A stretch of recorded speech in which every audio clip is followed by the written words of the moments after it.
Hello, hello, hello, hello. It's me again, yung makulit na kalabli life, kamamshi, kasisi, kasistera, kaskalodi, mga kalangga, dyan pang kasingle mama. Yan po si kalabli life.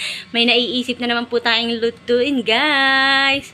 Magiginiling po tayo, guys. At yung ibang mga bata, guys, ayaw kumain ng gulay. So, haluan natin siya. Kailangan may gulay, guys. So, let's go. Magluto na tayo ng giniling. Igiling-giling, igiling-giling. So, ayan na mga kalabli life, magluluto na po tayo ng giniling, guys. At pwede po ito sa ating mga kids, yung mga batang ayaw kumain ng mga gulay. Pwede po nating haluan ito ng, yung ating giniling, guys, pwede natin haluan ng, ito, patatas, carrots, bawang, sibuyas, at ating mga condiments, guys. Para po mapakain natin ng gulay ang ating mga anak, haluan. Ayan, ang baboy. So, guys, tara let's, magluto na tayo.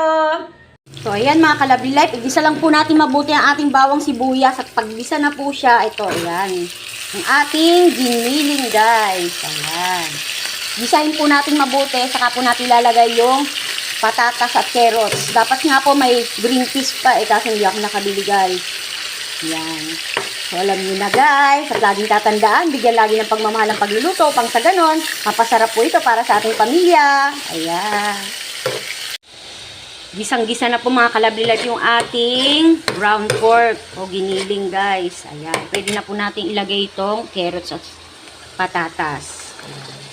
Pag medyo malambot-lambot na po siya, pwede na natin ilagay yung ating tomato sauce at konting oyster sauce. Ayan. Tsaka mga condiments. At alam nyo na, guys, diba? Mag-iwan na ng bakas ng box ko. Malay nyo yung friend ko at friend nyo yung magkasundo. At kung nagustuhan nyo po itong aking video, paki-like and share. Libre naman po yan, mga kalabli life. Ayan. Dahil malambot na po yung ating carrots at patatas, nilagyan ko na rin po siya ng konting oyster sauce at saka itong ating tomato sauce, guys. Ayan. And then, cooking, iin-inin na lang po natin siya. Ayan, para maging creamy. So, let's eat, mga kalabli life!